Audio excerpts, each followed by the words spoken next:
If you're in Australia, chances are you've heard about Qantas Frequent Flyer points and Velocity Frequent Flyer points. In this video, we are going to break down what Qantas Frequent Flyer and Velocity Frequent Flyer points actually are, how to earn them, what are their pros and cons, and finally, a few little hacks that people don't usually use. So stick till the end and let's get into it.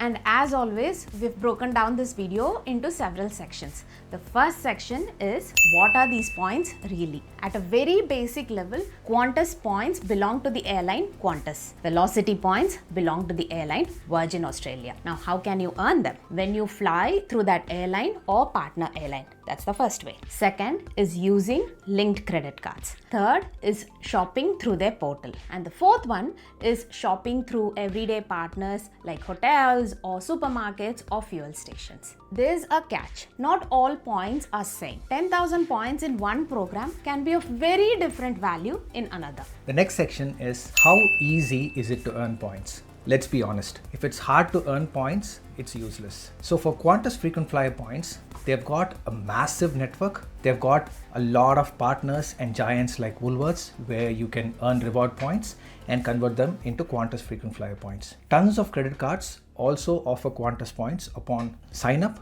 as well as continued use of them. You don't really have to fly much at all to earn Qantas points. But with Qantas points, you usually need a lot of points in order to make a good or a decent redemption. Now, let's move on to Velocity Frequent Flyer points. They've got a smaller ecosystem and they have tie-ups with fewer rewards partners, but they are strong with Virgin flights. Their credit card bonuses are slightly smaller, but with Velocity Frequent Flyer points, it always feels easier to use them. Section 3. Using points where the real difference is. Let's start off with Qantas points.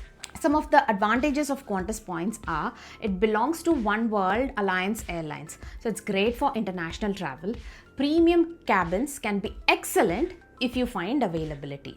Talking about the disadvantages, reward seats are very competitive to get. Taxes and carrier charges can be very high.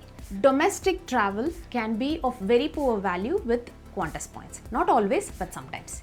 Now let's talk about using Velocity points. It's often better value on domestic flights.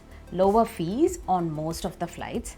Availability of reward seats on Virgin flights is possible most of the times. Some of the cons are very small international network. Changes of flights depend on Virgin's partnership.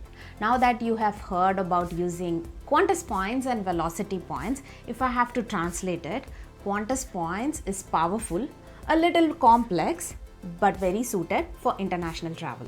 Velocity points, they are simpler, beginner friendly, and often suited for domestic travel. The next section is status versus perks. A quick clarification before we move on, because this is where a lot of people get mixed up. Status and points are two completely different things. Points is something that you use to book flights, and status is the way you get treated while you're flying. Status could be something like your priority check-ins, priority boarding, baggage, and lounge access based on your tier. Earning a lot of points does not automatically give you more status. Status points are accrued based on the route, the cabin you fly, and also the type of fare you buy. So yes, even if you have like 200,000 points, you can still be standing on the regular line just like everybody else. Happens. With Qantas, status can be more valuable if you fly often or if you fly international. But status points are harder to earn and also harder to maintain. With Velocity status points, it is valuable if you fly domestically. For example, Sydney to Melbourne, Sydney to Brisbane, or Melbourne to Brisbane kind of a thing. It is usually easier to earn and easier to use as well.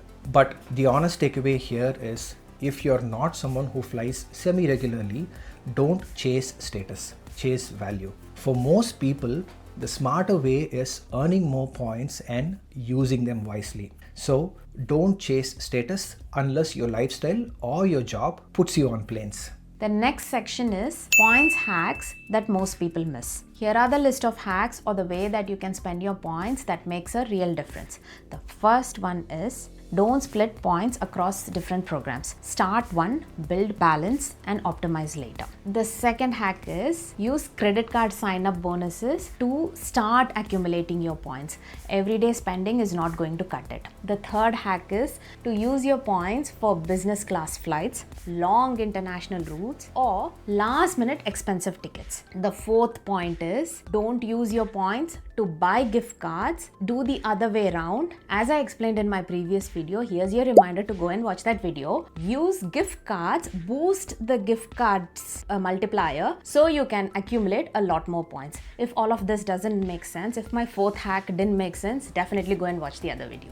The last section is which one should you choose? If you fly a lot domestically, choose Velocity, and if you fly a lot internationally, choose Qantas. If you want something that's beginner friendly, choose Velocity, and if you're willing to learn the system, choose Qantas. There's no one size fits all here. There's only best for how you travel. Tell me in the comments, are you team Velocity or team Qantas? And please subscribe for more such content. The future you will thank you for being in a cheaper flight. I'll see you in the next one.